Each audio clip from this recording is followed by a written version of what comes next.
Bonjour et bienvenue sur Crypto House pour votre émission hebdomadaire sur les cryptos. C'est sur Crypto House et c'est pour tout de suite.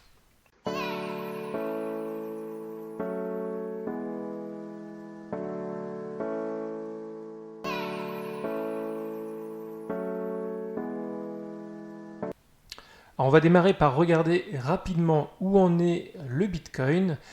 Alors ici ce sont des bougies à 6 heures, chaque bougie représente 6 heures, et là on voit qu'on en est à 9810 dollars. Donc vraiment depuis ce matin ça monte énormément comme on a pu le voir. En tout cas ça fait plaisir. On se rapproche de la barre psychologique des 10 000 dollars. Je dis psychologique parce qu'une fois qu'on a passé les 10 000 dollars, après, on peut dire sky is the limit. On ne sait pas jusqu'où ça va monter une fois que ça aura passé les 10 000.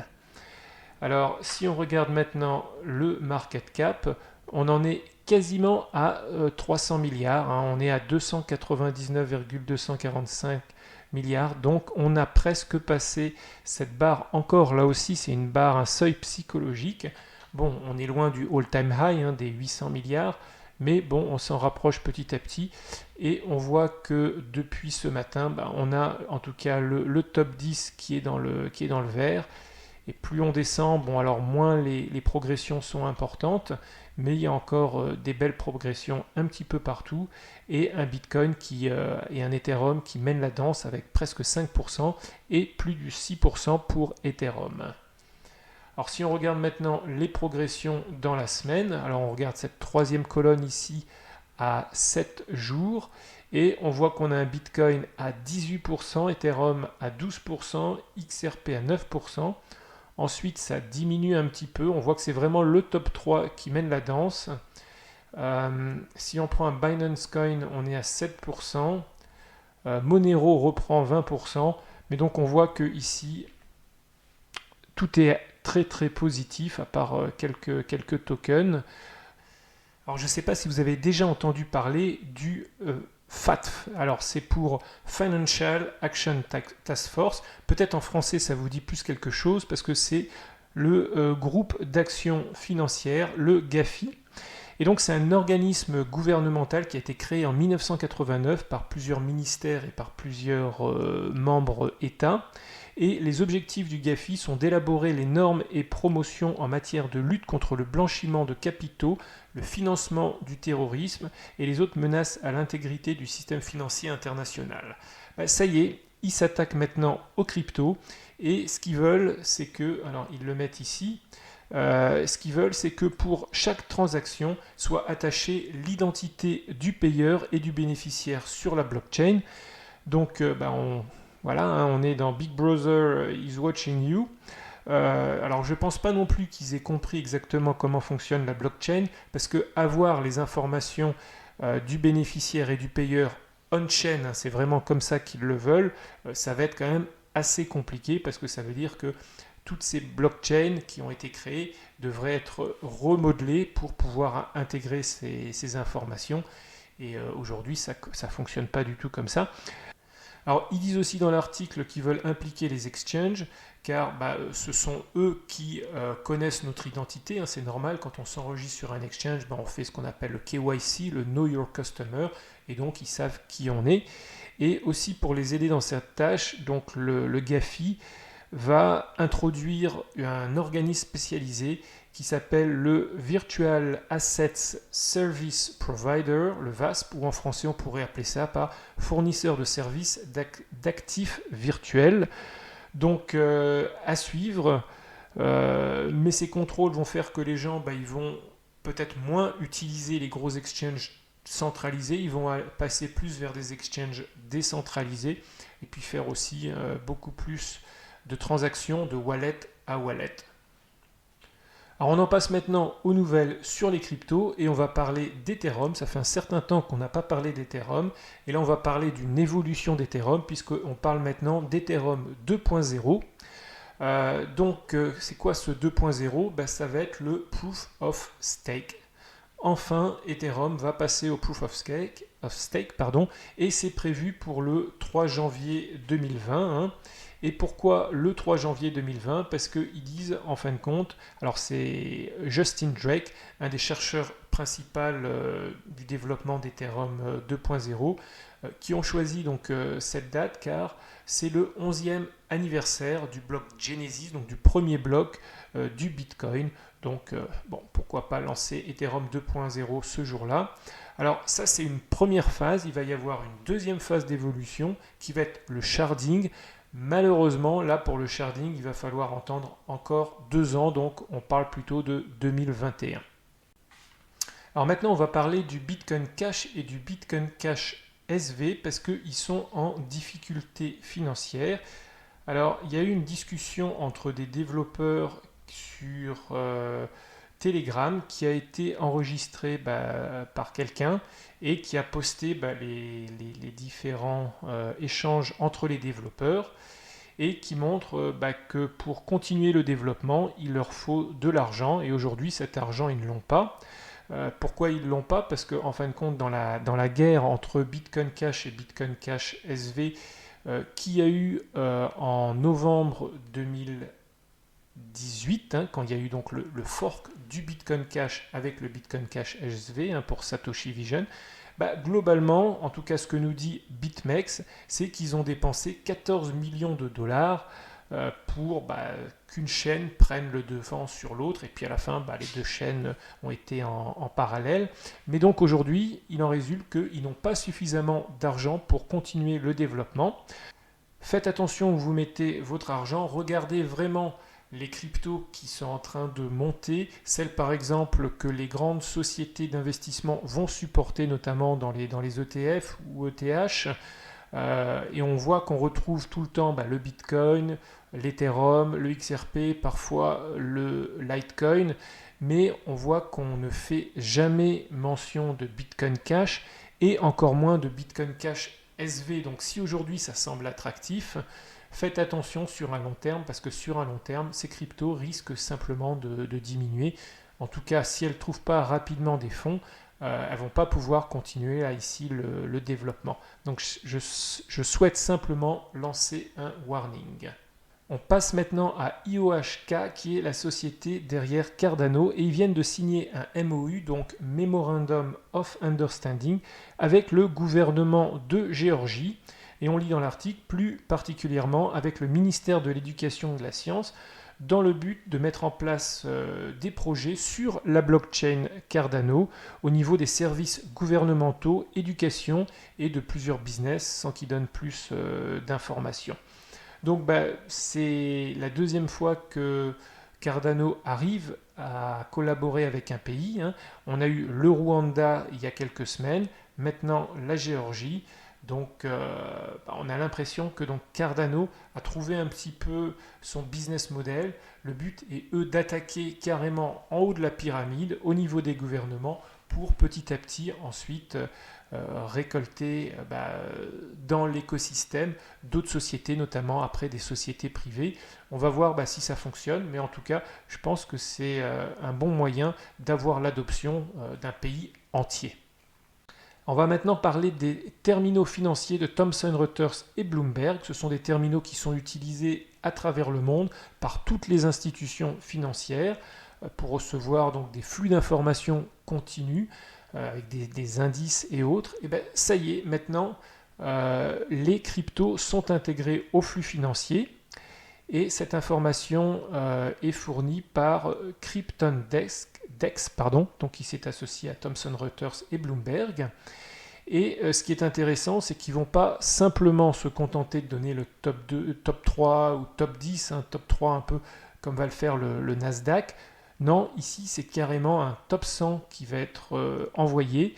Alors bien sûr, il y a tout un processus de sélection qui est spécifique, on ne parle pas du tout du market cap. Il y a plus de 200 facteurs qui font qu'une société est choisie ou non. Donc par exemple, parmi ces facteurs, voir si le token peut être acheté sur de multiples exchanges, s'il a suffisamment aussi de succès dans les médias sociaux et aussi par exemple s'il a été dans le top 200 pendant 3 mois, puis encore plein d'autres indices. Donc on voit que petit à petit, les informations sur les cryptos sont envoyées aux informations financières, et ça c'est très très bon signe, parce qu'ils le font pas bien sûr de façon anodine, juste comme ça pour envoyer de l'information supplémentaire. Cette information elle va être bien sûr utilisée par les traders. On a Ripple maintenant qui s'associe à MoneyGram. Alors ça fait un certain temps que la rumeur traînait sur les réseaux sociaux. Là c'est une info qui nous vient directement du site de Ripple.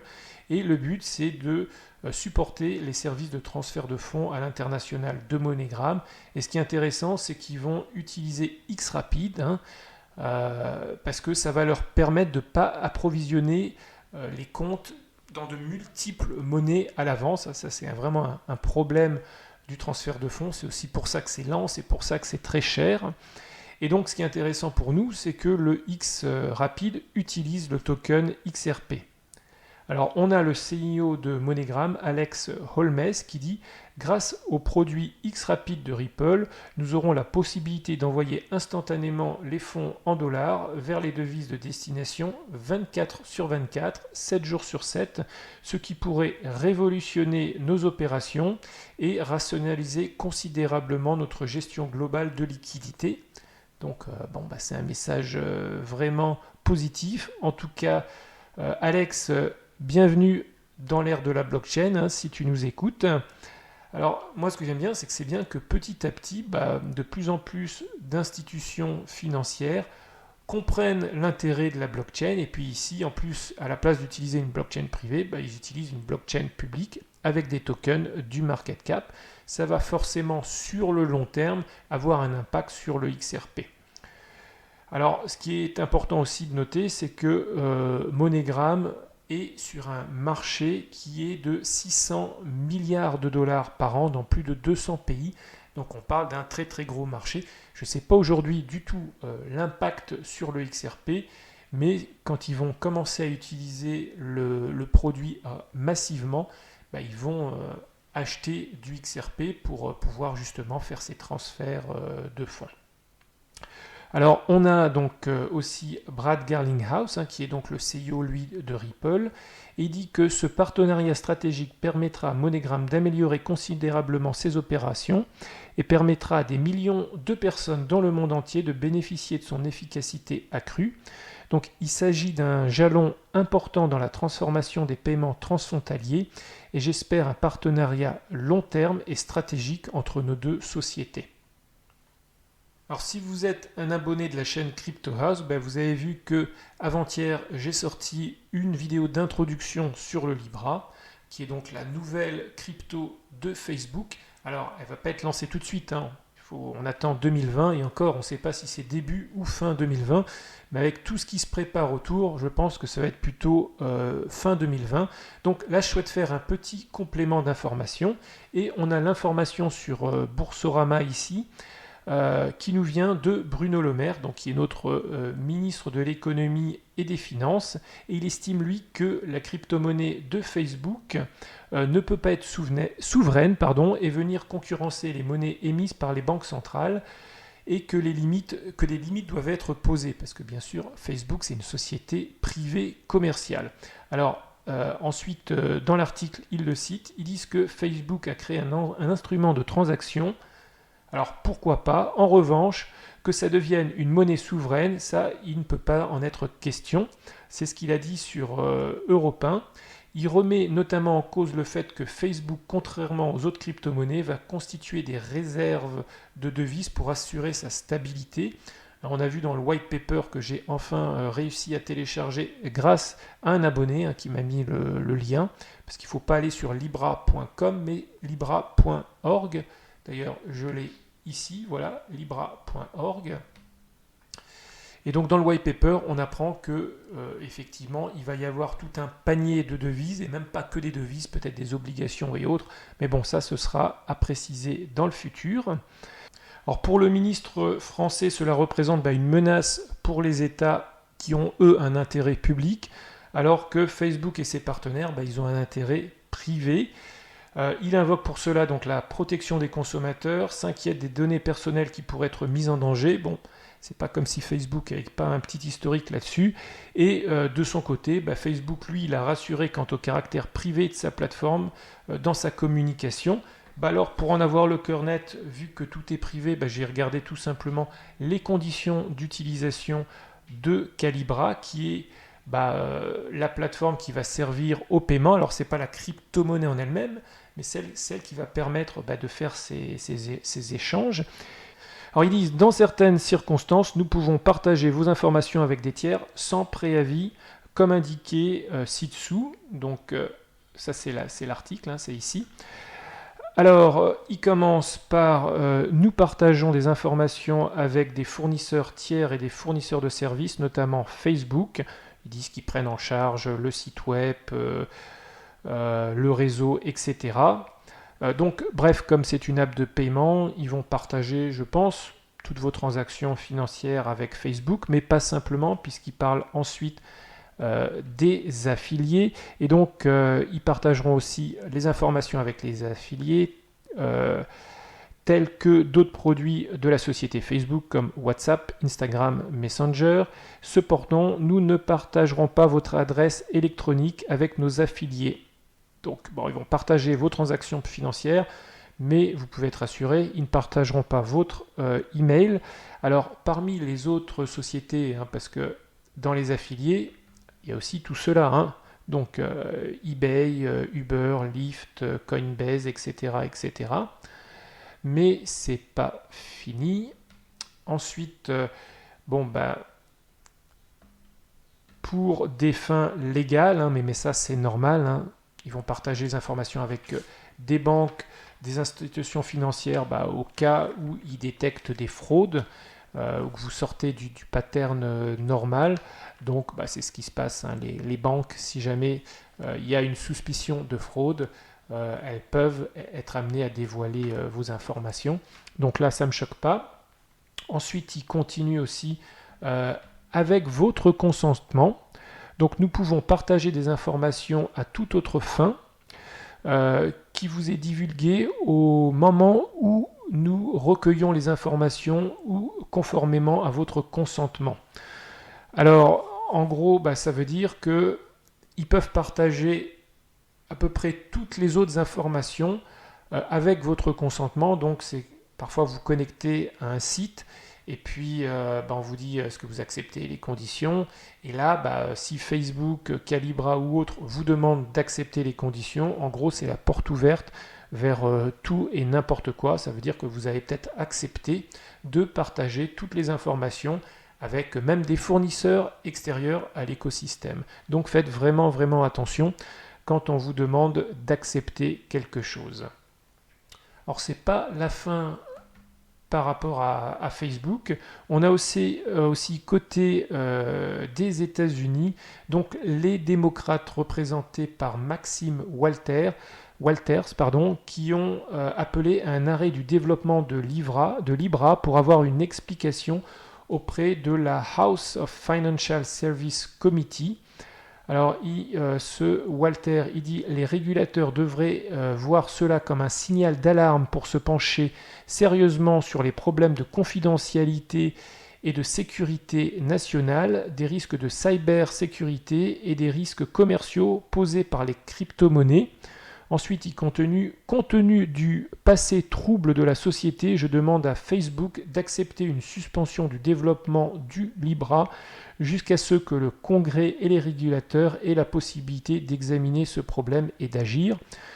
J'ai vu aussi que, pareil, les Russes mettent leur halte au Libra. Donc, on n'est pas prêt, en fin de compte, de voir le Libra circuler librement sur la planète. Et je pense que c'est pas la dernière fois qu'on parle du Libra sur la chaîne. Et à mon avis, déjà la semaine prochaine, il y aura de quoi alimenter les news. On en arrive à la fin de la vidéo. Alors dites-moi ce que vous avez pensé du Libra, notamment des derniers développements, aussi de ces conditions générales qui ouvrent quand même la porte à beaucoup de choses, aussi de Ripple qui signe avec MoneyGram et toute autre information sur les cryptos qui vous ont intéressé. Et moi je vous dis à la semaine prochaine. Ciao ciao.